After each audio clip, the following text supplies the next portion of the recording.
लिए उसके क्या क्या points the selection of site के जो अपने कल पढ़ा था। सबसे पहला क्लाइमेट, इसके बाद में सॉइल, टोपोग्राफी, इरिगेशन और ड्रेनेज, इसके अलावा और क्या था सिक्योरिटी, ट्रांसपोर्ट का और स्किल और अनस्किल लेबर। तीन चीजों का आपको ध्यान रखना है। आपके पास कोड चार्ट प्लानिंग की बात करेंगे जिसके अंदर सबसे पहले फेंसिंग कर रहे हैं, बाद में प्राइमरी ऑपरेशन की बात करेंगे। प्राइमरी ऑपरेशन में नेक्स्ट क्या कर रहे थे अपन तो पहला लैंड को लेवल कर दिया, इसके साथ में कंकर पत्थर हटा दिए, वीड्स को अपने हटा दिया, इसके अलावा जो अनवांटेड प्लांट्स थे उनको हटा दिया। बाद में ग्रीन मैन्यूर वाली क्रॉप को 1 से 2 क्रॉप को अपन क्या कर दिया खेत में वापस पलट दिया। इससे क्या हो जाएगा रॉ मटेरियल क्रॉप जो माइक्रो ऑर्गेनिज्म उसको अवेलेबल हो जाएगा। इसी के साथ में अपन विंड ब्रेक्स लगा देते हैं। कौन से डायरेक्शन लगाते हैं? Wind break north west direction लगा देते हैं। इसके अलावा जो विंड ब्रेक लगाते हैं उसमें प्लांट कौन कौन से थे आपके जैसे मैंगो था, मरीन था, ब्लैकबेरी, जामुन, ये सारी क्या थे जो अपने विंड ब्रेक के रूप में यूज करते हैं। इसके साथ में अपन और क्या यूज करते हैं प्लानिंग के अंदर रोड है, पार्क्स और बाद में अपना जो ऑफिस या फिर रेजिडेंस एरिया कहाँ पे होगा अपने उचाड़ देंगे। अब लास्ट इसके अंदर लास्ट में इसके बाद वाला जो टॉपिक है लेआउट वाला अपन पढ़ रहे थे। फर्स्ट जो मेथड अपने पढ़ा स्क्वायर मेथड। आप सभी के सामने 6 मेथड है जो इंपॉर्टेंट मेथड है कोड चार्ट को प्लान करने के लिए। सबसे पहला मेथड स्क्वायर मेथड है, सेकंड आपका रेक्टेंगुलर है, थर्ड आपका ट्रायंगुलर, पेंटागोनल, फिर हेक्सागोनल, फिर आपका कंटूर मेथड है। ये 6 मेथड होते हैं, इनके द्वारा आप कोड चार्ट के अंदर बढ़िया प्लांटिंग कर सकते हो। और इन सभी 6 जो मेथड है इनके अंदर डिफरेंशिएशन कैसे है, एक दूसरे से डिफरेंट कैसे है, फिर इनका बेनिफिट क्या है। ये 6 मेथड क्या आप एक मेथड से भी काम चला सकते हैं। 6 मेथड अलग अलग क्यों, तो सभी का एक अलग स्पेसिफिकेशन है। जैसा कि स्क्वायर मेथड है वो सबसे बेस्ट है। इसके अंदर सारी एग्रीकल्चरल एक्टिविटीज होती है वो आराम से कर सकते हैं। सर एग्रीकल्चर एक्टिविटी क्या होती है?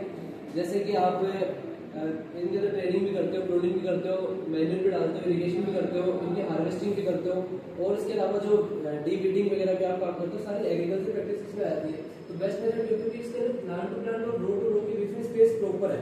आपको कहीं भी ऐसा नहीं होगा कि आप प्लांट के बीच में गए और फंस गए, आपसे काम नहीं हो रहा। सबसे बेस्ट मेथड है, सारी एग्रीकल्चर एक्टिविटी हो जाती है। इसके अंदर क्या है रो टू रो और प्लांट टू प्लांट जो डिस्टेंस है वो सेम होती है।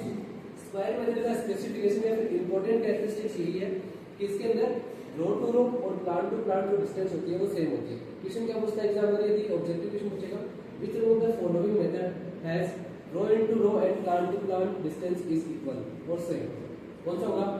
ये 6 में से कोई 4 ऑप्शन होंगे, क्या होगा? स्क्वायर। Second rectangular. रेक्टेंगुलर में क्या होता है सेम स्क्वायर जैसा ही है लेकिन इसके अंदर distance between plant to plant is less than row to row. पौधे से पौधे की दूरी जो है वो लाइन से लाइन की दूरी से कम होती है। बस आपको ये ध्यान रखना है। कभी भी इसमें ये कंफ्यूज मत हो जाना कि लाइन टू लाइन दूरी कम है या फिर प्लांट टू प्लांट दूरी कम है। आपको पौधे से पौधे की दूरी कम करनी है। लाइन टू लाइन दूरी वही सेम रहेगी, वो ज्यादा रहेगी लेकिन पौधे से पौधे की दूरी क्या रहेगी? यहाँ पे क्या हो रही है? कम हो रही है। यहाँ पे दिखाने का ड्रॉ करने में आपको ऐसा लग रहा होगा लेकिन जब ऐसे रेक्टेंगुलर बनाते हैं स्क्वायर में तो क्या होता है चारों कोने सेम होते हैं, सेम स्पेस होता है सभी के अंदर। लेकिन रेक्टेंगुलर में आप देखते हो पौधे से पौधे के बीच की दूरी कम हो जाती है। बात करते हैं ट्रायंगुलर की।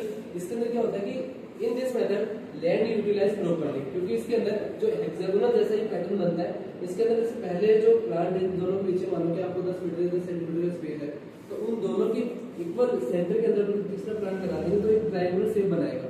उसी को हम बोलते हैं ट्रायंगुलर मेथड। ये पौधों की शेप ऐसी होगी लैंड के ऊपर जो एक त्रिभुज ट्रायंगुलर बनाता हुआ दिखेगा।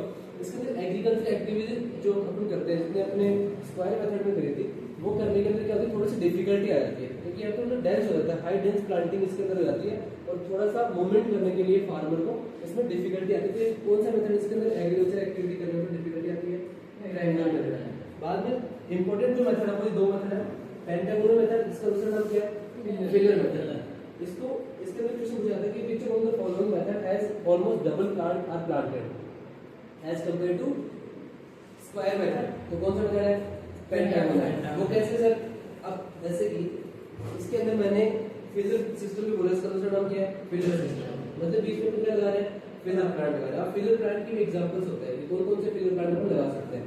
जो प्लांट अपने को 1 साल के अंदर या फिर 2 साल के अंदर प्रोडक्शन देके अपनी लाइफ साइकिल कंप्लीट कर लेते हैं उनको अपन as a filler plant use करते हैं। जैसे पपाया हो गया, बनाना हो गया, इसके अलावा पाइनएप्पल हो गया, इन सभी को अपन as a filler plant use करते हैं।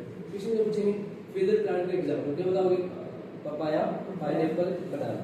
अब इनको अपने लगा दिया, जब मैंने यहाँ पे फिगर प्लांट लगाया, यहाँ पे लगा दिया, यहाँ पे लगा दिया, तो ये भी एक स्क्वायर बन गया और ये ऑलरेडी एक स्क्वायर है। तो यहाँ पे आपको दिख रहा है कि ऑलमोस्ट डबल प्लांट लग रहे हैं।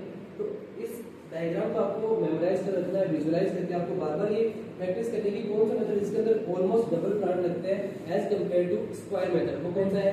पेंटागन। और उसके अंदर दूसरा नाम क्या है उसका? Figure system. और फिगर प्लांट कौन से होते हैं?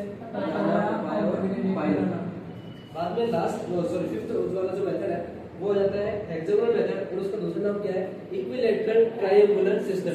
मैंने आपको यहाँ बताया था ट्रायंगुलर में कि हेक्सागोनल जैसा सिस्टम बनाते हैं, तो इक्विलैटरल ट्रायंगुलर सिस्टम। अब आप देख लो क्या ये ट्रायंगुलर नहीं बन रहा? क्या बन रहा है ना? ट्रायंगुलर शेप आ रही है। अब बीच में पौधा लग रहा है, अब यहाँ भी ट्रायंगुलर शेप आ जाएगी, यहाँ भी ट्रायंगुलर शेप आ जाएगी। तो equilateral triangular system equal amount equal distance पे होता है, इसमें 15% ज्यादा प्लांट लगते हैं। सर आप ये बार-बार प्लांट की बात कर रहे हो, प्लांट लगाने का मतलब क्या होता है? जैसे मैंने आपको कल बताया था कि लेआउट के द्वारा आपको एक हेक्टेयर के अंदर किसी भी प्लांट की पॉपुलेशन प्लांटिंग करनी है तो पहले आपको पता होना चाहिए कि एक हेक्टेयर में प्लांट कितने लगते हैं।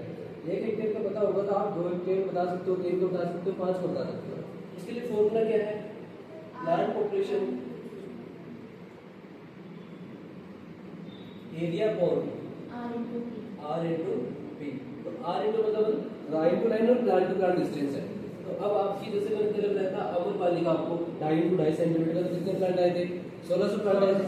वहीं पे आज हम बात कर लेते हैं कि आम में अपन 10 into 10 स्क्वायर मीटर का अपन क्या कर रहे हैं? बाग लगा रहे हैं कि मतलब एक पौधे से दूसरे पौधे के बीच में कितनी है? 10 मीटर की स्पेस है।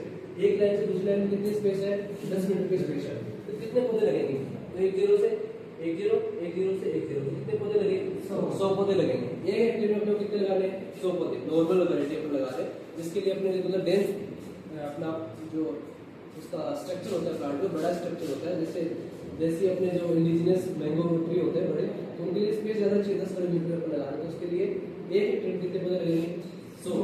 अब आपको वैसे ही सभी की मैं R into की डिस्टेंस आपको लिखवा दूंगा, आपको दे देगी 8 into 8 वर्ग मीटर है। तो इसकी कैलकुलेशन करके बताओ मुझे आप। और बाकी अपन इस चैप्टर के बारे में कल डिस्कस करेंगे। आपको यहाँ तक सारा कवर करके आना है। लेआउट वाला मैंने सारा मैंने बता दी, इनमें जो इंपॉर्टेंट चीजें हैं वो मैंने लिखवा दी जहाँ से क्वेश्चन बन सकते हैं। अब आप उन सभी पॉइंट्स को अपनी रफ कॉपी के अंदर नोट करो। Thank you so much.